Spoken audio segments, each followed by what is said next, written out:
unattached. Let things work. Let brain centers work. Work incessantly, but let not a ripple conquer the mind.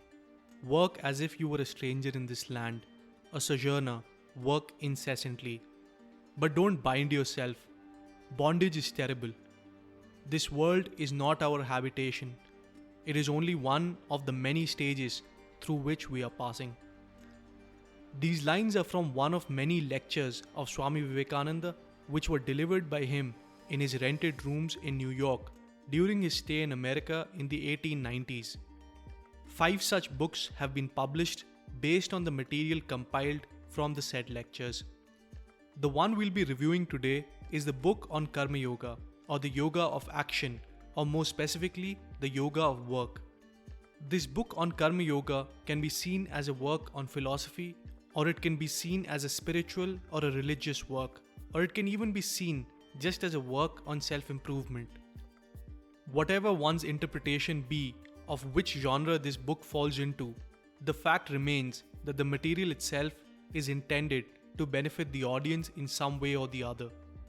At the outset itself, Swami Vivekananda lays out that the goal of mankind is to gain knowledge. This knowledge, he says, is inherently present in each and every human being, but only remains to be discovered. As an example, he says that the apple falling from the tree was simply a suggestion which helped Newton rearrange his thoughts and uncover a new link, that of the law of gravitation. In essence, his idea is that the knowledge which is already there in our minds has to be uncovered by the blows of karma, whether they be in the form of mental or physical work. He goes on to talk about how karma is also supremely important in shaping the character of a person. This character in turn shapes your will, and this will then manifests itself into the world, and all great things we see around us are the manifestation of the will of man. Thus, it becomes obvious that to save ourselves from ignorance and to do great things in this world, we need to set ourselves on the path of work. But how exactly are we supposed to work? What way of working is most effective, and what way is ineffective? These are the questions which are answered by the central theme of this compilation. Swami Vivekananda says, work incessantly without selfish attachment.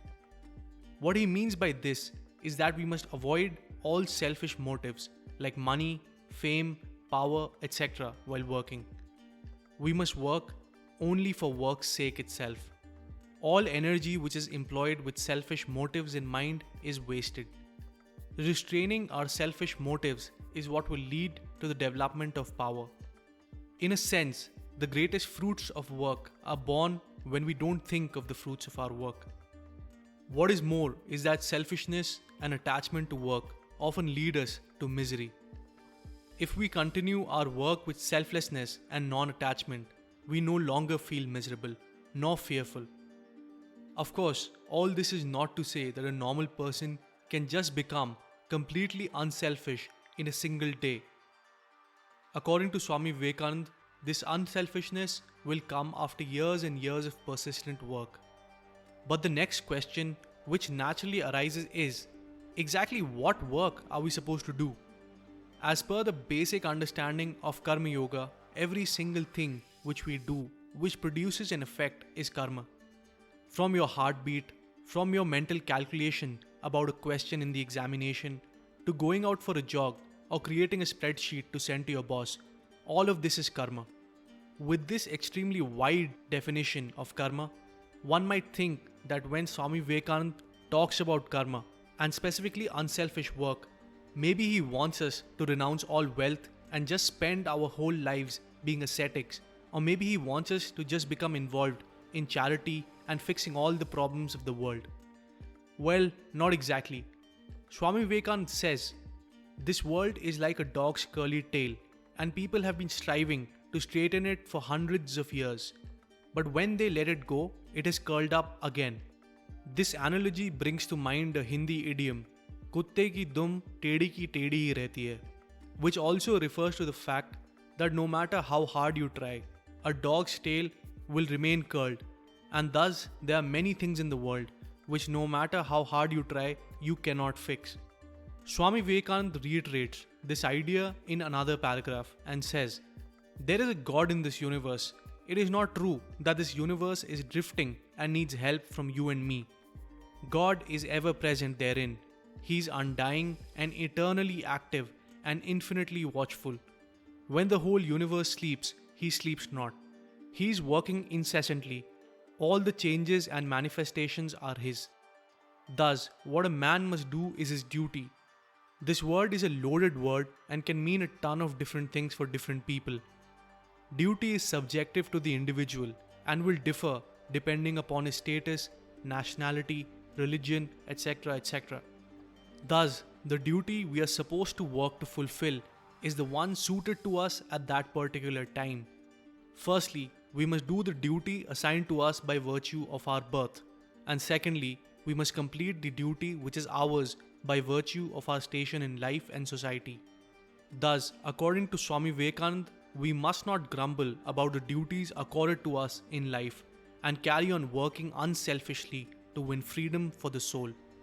For those of you who are familiar with Stoicism, many of these ideas will seem similar to the writings of Epictetus, Marcus Aurelius, Seneca, and others who also talked about working without attachment towards the results. Of course, the Stoics talked about things in a much more agnostic manner, while Swami Vivekananda's work routinely relies upon Hindu texts and theology. Specifically, Swami Vivekananda says that the grandest idea of the Vedanta is that we may reach the same goal through different ways. The goal in question being freedom or liberation. He classifies these ways into 4 categories, one being work, one being love, one being psychology, and the final one being knowledge. He explains that these 4 paths are not necessarily exclusive of each other. That means that if someone is on the path of Karma Yoga, that doesn't mean there will not be elements of the other paths in his life. But generally, one of the 4 paths tends to prevail upon each man. The very fact that a man is still able to keep on going on the path of Karma Yoga, according to Swami Vivekananda, means that there is at least some selfish motive still remaining. Otherwise, Jnana Yoga, which is characterized by a refusal to do work and instead reasoning about who am I or what am I, would also be sufficient to reach the goal of freedom for the soul. But since Jnana Yoga is not necessarily suitable for many people, they can try to reach the same goal of liberation through unselfish work, or at least as unselfish as their work possibly can be. Swami Vivekananda says, whether we know it or not, whether we are conscious or unconscious of it, we are all working to get out of the dream of the world. Man's experience in the world is to enable him to get out of this whirlpool. According to him, the world comes from freedom, rests in bondage, and then returns to freedom once again. He says that everything in the universe, whether it be sentient creatures like us human beings, or whether it be insentient objects like trees, planets, or the moon, has a tendency to move towards freedom. And that is why, according to him, we can do away with the selfish motive to work, because the love of freedom itself should be sufficient to drive us to work. Even morality itself can be objectively defined using the metric of selfishness, according to him. Every action which has a selfish motive is immoral, and every action which has a selfless motive is moral. According to Swami Vivekananda, every selfish action retards our progress towards freedom, and every selfless action takes us further towards it. Thus, in the end, the core theme of this compilation on Karma Yoga can be summed up as work incessantly but without selfish motive. Practically speaking, Swami Vivekananda lays the emphasis on avoiding inactivity and keeping oneself busy with what is one's duty.